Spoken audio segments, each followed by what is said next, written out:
அனைத்து இந்திய அண்ணா திராவிட முன்னேற்ற கழகத்தினுடைய இன்னைக்கு எடப்பாடி பழனிசாமி அவர்கள் யாருக்கு சீட்டு கொடுத்திருக்காங்கன்னு பாருங்க. உண்மையான அண்ணா திராவிட முன்னேற்ற கழகத்தினுடைய தொண்டர்கள் இதை ஏற்றுக்கொள்ள மாட்டார்கள்.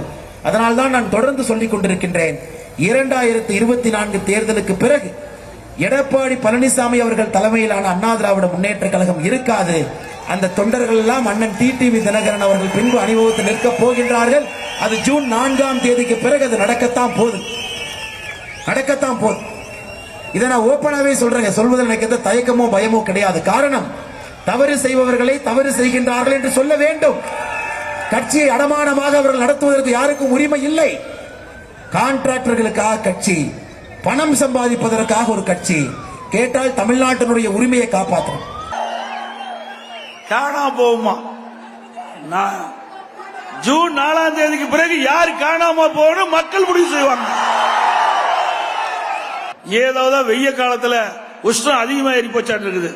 அதனாலதான் இப்படி எல்லாம் மாறி மாறி பேசிக் கொண்டிருக்கிறார்கள். இந்த கட்சி யார் அழிக்க நினைத்தாலோ அல்லது முடக்க நினைத்தாலோ உடைக்க நினைத்தாலோ அவர்கள் காற்றோடு கரைந்து போய்விடுவார்கள். இதுதான் வரலாறு. இந்த கட்சி எத்தனை பேர் எதிர்த்து பார்த்தாங்க. இருக்கிற இடம் தெரியுதுங்களா? எங்க போனானே தெரியல. சில பேர் பழத்தை தூக்கிட்டு திரிகிறாங்க. யாருன்னு நீங்களே தெரிஞ்சுக்கீங்க.